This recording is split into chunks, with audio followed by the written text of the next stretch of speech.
Hi everyone and welcome back. Richard Rice here. In today's video, we're going to help you make consistent contact with your chip shots around the greens. Stay tuned.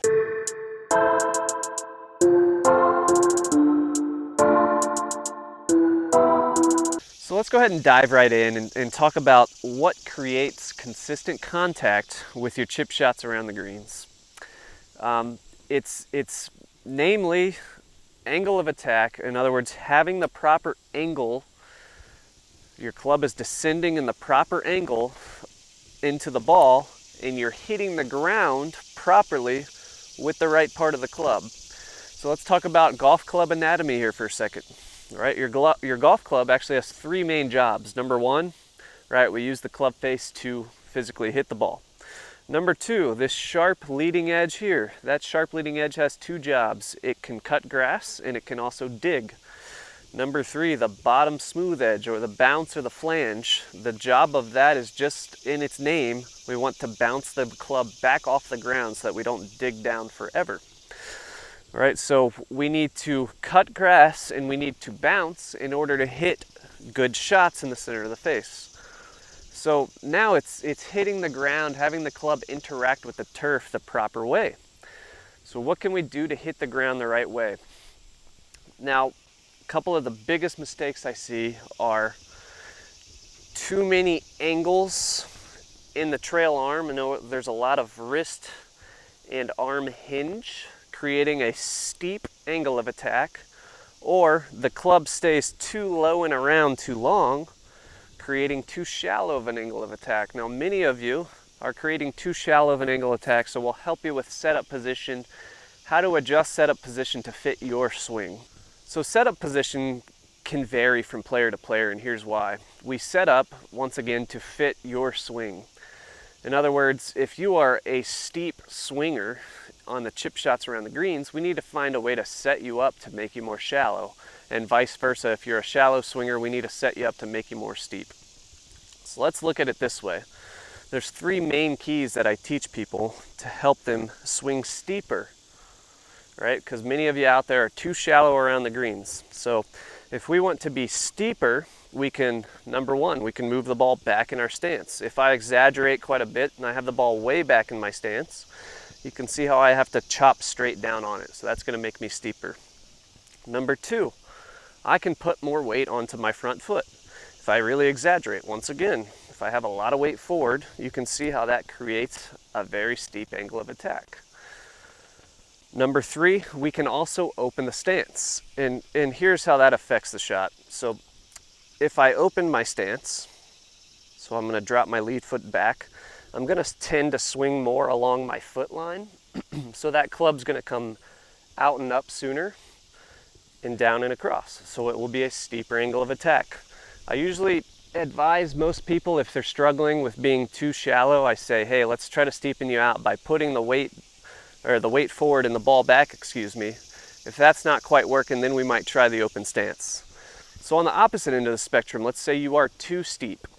What I'm going to try to do is move the ball more towards the middle of your stance to shallow out the swing. We're going to try to square your stance up. In other words, you're not open to the target. And we're going to try to take your weight, instead of being all the way forward, let's make it more like 60-40 on the front leg or 55-45 front leg, back leg. Try to find a way to feel more centered in your balance. That will help shallow out your swing. So once you've nailed down the setup, let's start to work on the chip swing itself. Now, here's what I teach all the juniors, and it works so well for them that I teach it to adults as well, is when you set up, your club shaft and your two arms will form a lowercase y.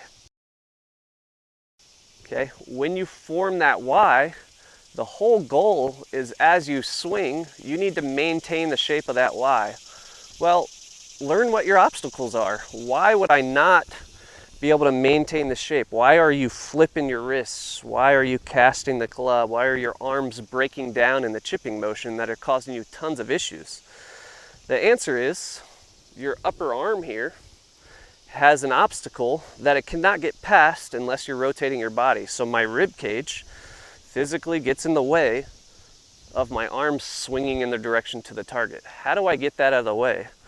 If this bone is crashing into the rib cage here, how do I stop that from happening? Simply removing that obstacle, then all of a sudden my arm can extend to the target. We also need to do the same thing in the backswing. So if I'm swinging the club back, trying to maintain the shape of a lowercase y, I need to get my rib cage out of the way so that my arm can extend into the backswing.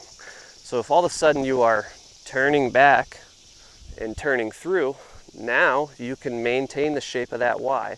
If you find yourself continually flipping the wrists, you need to take a look at what's going on and understand that you're probably not turning your body very well on the way through. Start to work on finishing your turn in the way through. And here's a rule I give all my students. Hit your shot. I want you to hit it and hold the finish. And then take a look down. Did you maintain the shape of your lowercase y? The answer for me is yes. All right. If the answer is no, I want you to look at this next. So we're going to hit another shot.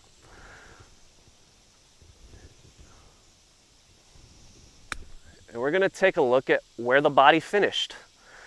Is my hat, my chest, and my belt facing my target? If the answer is no, then you have some ground to make up.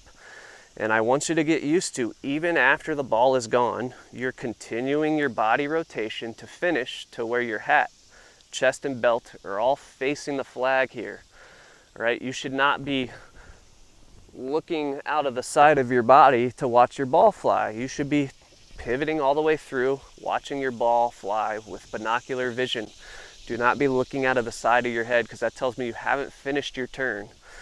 Also, if you're keeping your head down on chip shots, please stop that right now. We're working on rotating our spine through and towards the target. Well, guess what? Your spine is connected into the base of your skull. If you're keeping your head back, your spine is really not going to want to rotate through. So let's make sure you're rotating the spine through. You're getting the head to release, you're getting the chest through, and you're getting the belt buckle all through towards the target. That is going to help you maintain the shape of that lowercase y. From there, we match that to your setup position. For me, once again, I like to have the ball back and weight forward. I feel like that helps to steepen me out a bit to give me the proper angle of attack into the ball. Then I finish my turn towards the target, and I tend to have really good contact.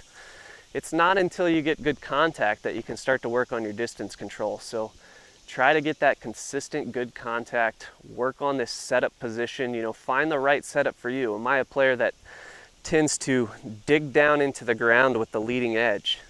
Right, that might tell me that I am swinging down too steeply, or I'm leaning the handle forward too much so that the bounce can't really hit the ground. So check your setup position. If you look like this at address, and you're digging and chunking lots of shots, let's find a more neutral setup position. All right, so ball in the middle of the stance, handle over the ball, and let's try to start hitting some chips from there. See how that shallows out your swing. See how that allows you to start to use the bounce properly on your club.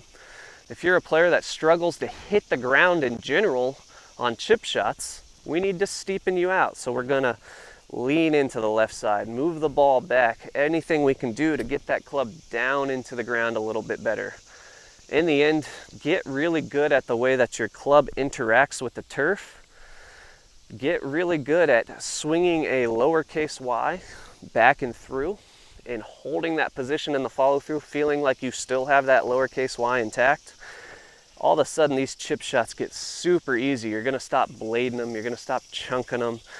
All of a sudden, you're going to have tons of confidence around the green, and guess what? That confidence is going to bleed into your full swing motion, and you're going to be a lot more confident over these shots from 100+ yards to say, hey, you know what? I'm going to make a nice confident swing, because you know what? If I miss the green, I'm a hell of a chipper anyways. We're going to get that ball up and in the hole more often than not.